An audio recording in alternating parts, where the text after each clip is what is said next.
So today's Gamescom event concluded a few hours ago, probably yesterday by the time I upload this video, but with it we got some new Halo Infinite related stuff, and we're going to jump straight into that in a second. But first, I just want to say, I wasn't actually fully expecting Halo to be shown today. I was very cautiously optimistic, because I was expecting Halo to be shown off at Xbox's event yesterday, but then it wasn't, and I was like, well, tomorrow's will be the bigger event with a lot more publishers, so surely Halo will be shown off at that one.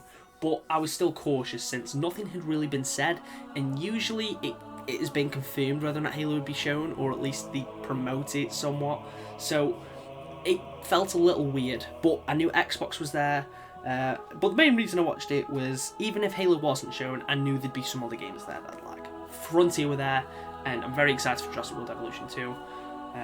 I say the main reason I was watching it was for other games, but no, the main reason I was watching it was hoping that Halo would be shown off. But I knew even if it wasn't, I wouldn't be completely disappointed because I get to see some other games I like too.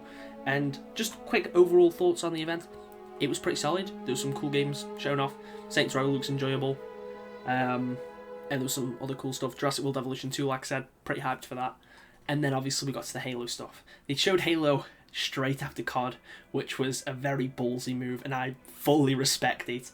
They opened up with a really cool multiplayer cinematic, and oh my god, it's wonderful. 343 have really nailed the tone for this game, sort of going for that hope, sort of theming like how you really are the hope, and how Spartans are the hope for humanity, and also showing how humanity was sort of on the back legs, and is now on the back legs again.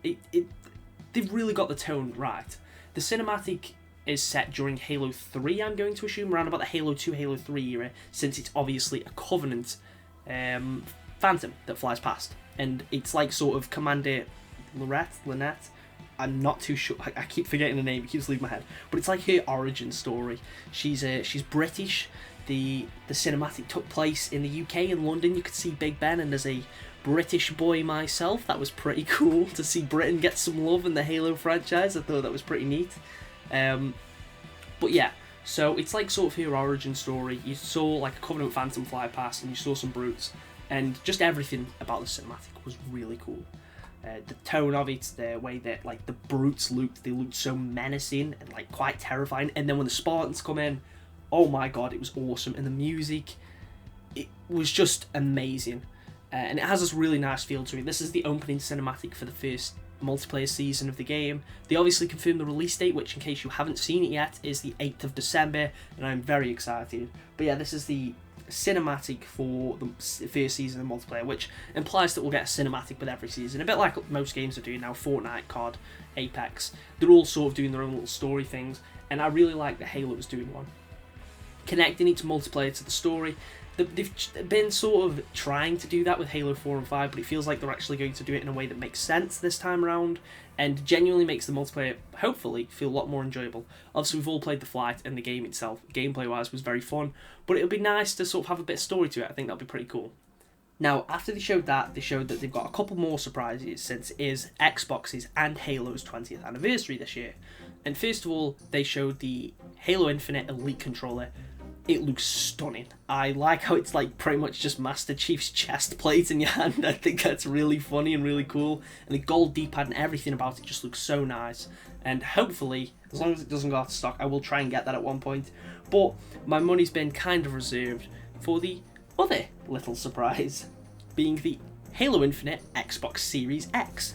Now, I've been waiting for this for quite some time, to put it lightly. As in, I held off buying a Series X because I was waiting and hoping that they would show off a Halo Infinite one. And then they didn't, so I brought a Series X. And then they went and announced one a couple of months later. So, in fact, not even a month later. So, yeah, pretty wild, but it looks amazing, and I do really want it. I've already pre-ordered it because it looks phenomenal. Even the controller that comes with it looks great, and that's sort of a special edition one in its own way. It has like the rubber grips and that on the back. Obviously it's a special Halo edition controller, but it's more than just a reskinned controller. It does have like rubber grips and everything on it too, which is really cool. So everything they showed off today was pretty phenomenal. The cinematic was amazing. 343 really nailed the tone for this game, and I cannot wait to see more. Now, I will admit, I do have some disappointments. I want to see some campaign stuff, and I was really disappointed we didn't get to see any, and I did wish we got to see a little bit more.